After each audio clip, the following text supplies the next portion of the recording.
Magandang araw mga kaibigan. Ito, may post si Teo Moreno. Sabi niya, just in, House impeaches VP Sara Duterte. Okay, so ilan ang pumirmang kongresista? Itong post na ito is just 40 minutes ago. So bago lang. Okay, ito ang post. The House of Representatives of the Philippines has impeached Vice President Inday Sara Duterte after obtaining the signatures of at least 153 members, surpassing the 1/3 threshold required. 103 lang po ang required. So nasobrahan ng 50.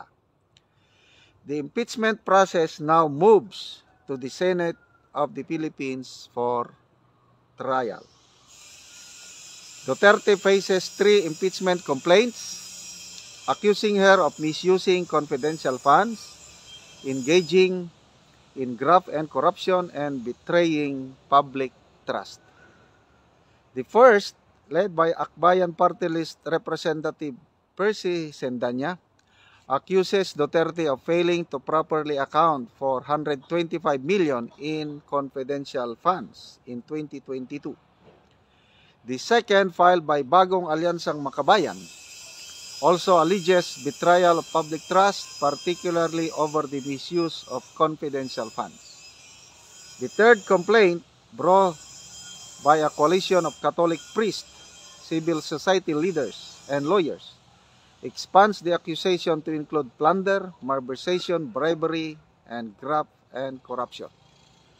These complaints were filed even as the Commission on Audit has yet to complete its audit of the funds in question. Okay. So, maganda itong last paragraph sa post ni Teo Moreno na hindi pa natatapos, hindi pa final or conclusive ang audit ng COA.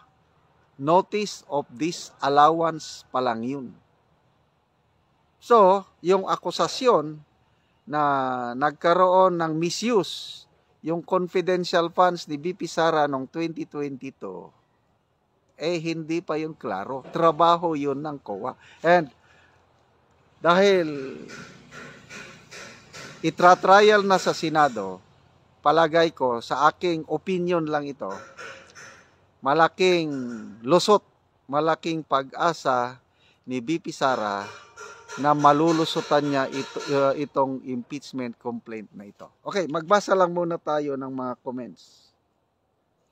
People who reacted. 6,100. 3,000 galit. 1,900 umiiyak, nalulungkot. So, itong 3,000 na galit, kanino galit? Pwedeng kay VP Sara, pwede yung mga kongresista. Ano sa tingin nyo, kanino galit? Yung umiiyak, I believe, umiiyak sila, sympathy kay VP Sara. Okay, magbasa tayo sa mga comments. Sabi ni Teo Moreno, dinagdagan niya, but, remember, VP Sara is the diversion tactic of the government so that we will not talk about the unconstitutional BICAM report. They railroaded the impeachment process. So, ang dami ko nang nababasang comments na ganito palagi ang opinion, paniniwala ng netizens na gusto nilang mawala ang atensyon ng taong bayan doon sa blank BICAM report na ngayon naisampa na ang petisyon sa Korte Suprema at inaksyonan na ng Korte Suprema, binigyan na ng utos ang Kamara, ang Senado, ang Office of the Executive Secretary to give comments on that petition. So, ibig sabihin, gugulong na yon. Hindi na yon mapigilan yung kaso sa Supreme Court. So, according to Teo Moreno and other netizens na wag nang pag-usapan yung bagay na yan. Kaya gagawa tayo ng diversionary tactics. i-impeach na natin si Sara. So ano masasabi nyo? Diversionary tactics lang ba ito? Paki-comment ko, no? So, magbasa pa ako sa iba. Peter Evangelista. If the House of Representatives impeaches the Vice President, it only means that the formal charges have been filed. The final decisions on the Senate trial. Okay, ganun lang. Fidel Sosa. The recent impeachment of Vice President Duterte by 153 members of the House of Representatives is a stark reminder of the political machinations that plague our nation. This move is not just an affront to VP Inday, but a direct attack on the democratic principles we uphold. While the complete list of the 153 members who endorsed this impeachment has not yet fully disclosed, it is evident that a faction within our political system is determined to undermine leaders who prioritize the welfare of the Filipino people over their personal or political gain. Okay. Peter Evangelista, sabi niya, this is so sad.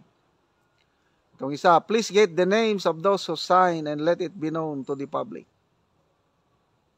Jong Perez, please kindly share the names of the congressman who voted for the impeachment of VP Sara. Yun na lang ang palaging nasaan na yung 153. Okay. So, maraming salamat mga kaibigan sa inyong...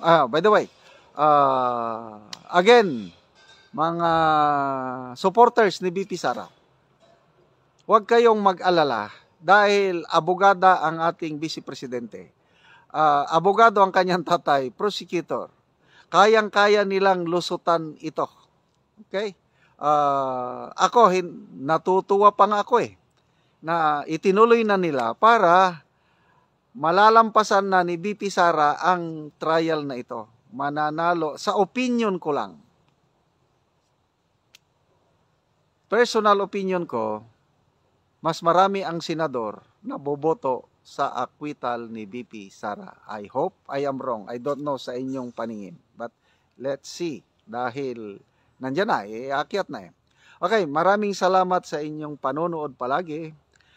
Namomonetize tayo dahil sa inyong panonood at ang ating income sa channel na ito, tinutulong natin sa Talaandig Tribe sa Bukidnon. Kahapon lang, umuulan sa bundok. Nag-deliver tayo ng maraming yero at pako para yung mga bahay ng Talaandig na tribe, sira-sira na maayos nila or makapagpatayo ng bagong bahay. Panoorin nyo ang video na ito, kasama kayo sa pagtulong sa tribo. Maraming salamat sa panonood ninyo, lalo na sa mga hindi nag-i-skip ng ads.